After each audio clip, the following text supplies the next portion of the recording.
Assalamualaikum warahmatullahi wabarakatuh. Alhamdulillah bertemu lagi bersama kami di kajian Ustadz Agung Cahyadi menjawab yang alhamdulillah di sini tentunya pertanyaan dari Bapak Ibu sekalian yang sudah disampaikan melalui Dompet Al-Quran Indonesia akan dijawab langsung oleh beliau Kiai Haji Agung Cahyadi LCMA yang insya Allah mudah-mudahan bisa membantu semua pertanyaan-pertanyaan yang sudah tersampaikan.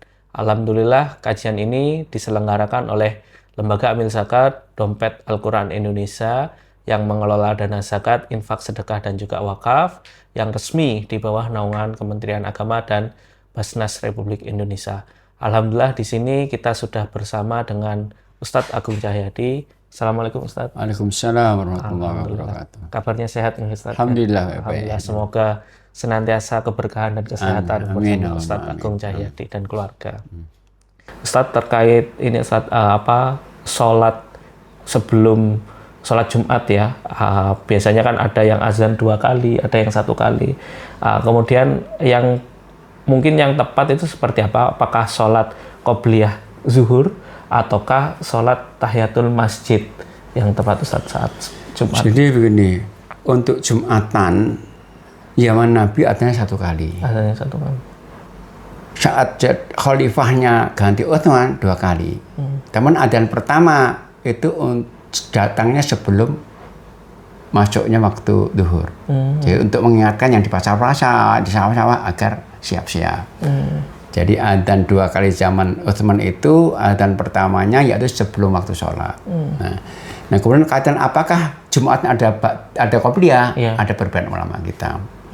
Tapi kalau kita ngambil hadis yang eksplisit sepertinya nggak ada. Tapi dalam Syafi'iyah ada. Ada perbedaan nih. Dari begini, ada seorang yang Sulek datang ke masjid, Nabi sedang khutbah. Langsung dia duduk. Kata Nabi dari muat, "Engkau udah sholat?" "Belum." Kata Nabi, "Kum fasholli tajawaz." Bangkit sholat dan percepat. Ini apakah sholat dia qobliyah atau tahiyat masjid? Nah, para ulama ada mengatakan itu qobliyah, ada yang mayoritas mengatakan itu ada tahiyatul masjid. Kenapa? Karena begini, Nabi itu kalau Jumatan datang waktunya langsung naik mimbar. Nah, berarti kapan qobliyahnya? Nggak sholat qobliyah berarti. Nggak ada qobliyah, nah, ba'diyah jelas ada. Maka kalau kita itu datang ke masjid, adzan berkumandang, tergantung sholatnya sholat apa. Kalau sholat 5 fardu, duhur, asar, subuh, itu kalau masjid adzan kita lebih baik berdiri untuk ikut adzannya agar dapat pahala adzan, ikuti adzan. Jangan langsung sholat. Jangan duduk. Oh, iya. Kalau kita langsung sholat nanti nggak dapat fadilah ikuti muadzin. Iya. Kita diri ikut adzan, doa, dapat pahala besar, dapat syafaat Nabi diantaranya. Kemudian setelah itu tahiyatul masjid dapat 2 pahala. Tapi kalau Jumatan tidak. Kalau kita Jumatan adzan langsung tahiyatul masjid. Karena apa? Kita wajib mendengar khutbah. Tahiyatul masjid sunnah, khutbah wajib. Maka kejar Wajibnya. Maka langsung tahiyatul masjid, nanti langsung dengan khutbah. Tapi kalau azannya 2 kali ini Ustadz, berarti biasanya kan azan masuk masjid kita sholat, kemudian azan orang-orang pada sholat, ada yang dari duduk sholat. Nah makanya kalau bagi mereka yang nganggap itu nggak ada qobliyah, nggak lagi sholat lagi, karena nggak ada qobliyah. Iya. Tapi bagi mereka yang menganggap seperti Syafi'iyah itu banyak yang di Indonesia kan, karena ada qobliyah mereka sholat lagi, sholat qobliyah.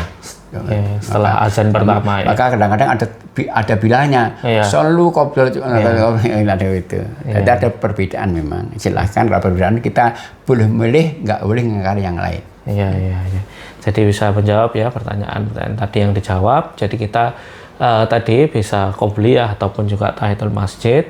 Cuman yang lebih kita dahulukan tadi segera bersiap mendengarkan khutbah ya. Yang ini juga tentunya wajib ya Ustaz ya. Tapi kalau tetap tahiyatul masjid. Jadi kalau imam naik mimbar, kita masuk tetap tahiyatul masjid, tapi percepat. Ya. Kalau adzan tahiyatul masjid tuh. Agar kita ikut sempurna, ikut khutbah Jumatnya. Tapi kalau ini Ustaz, mendengarkan khutbah itu batasannya sampai seberapa kalau orang itu rame atau Jadi kita main-mainkan tangan aja bisa rusak Jumat kita. bisa batal. Maka saat khutbah Jumat dimulai, imam naik mimbar jangan menerapkan kotak infak. Rawan. Kalau tangga kita ngantuk katakan, lago kita orang sia-sia nanti. Pokok lagu ya. Pokok lago. Maka mendaknya khutbah infak diedarkan sebelum adzan atau nanti setelah sholat selesai aja. Jangan ada khutbah, rawan sekali. Karena khutbah itu wajib mendengarkan, nggak boleh main. Apalagi ada main HP segala itu, nggak boleh, nggak boleh. Apalagi sampai ngobrol. Ngobrol, nggak bernilai khutbahnya. Karena mengatakan fakat laghauta, nggak sia-sia. Tapi kalau secara rukun apakah membatalkan sholat Jumatnya, Ustaz? Nggak membatalkan, tapi nggak merusak nilainya. Merusak nilai. Sama orang puasa, ngerasani puasanya batal nggak? Nggak, tapi rusak Pak. Ya, menggugurkan kewajiban saja. Iya. Nilainya rusak, tapi sholatnya nggak batal. Iya. Oke, baik teman-teman. Tadi ya, mudah-mudahan bisa terus menambah pengetahuan kita terkait bagaimana kita menyikapi persiapan sebelum sholat Jumat atau bahkan saat mendengarkan khutbah ya Jumat. Mudah-mudahan juga bisa bermanfaat. Kurang lebihnya mohon maaf. Billahi taufiq wal hidayah. Wassalamualaikum warahmatullahi wabarakatuh.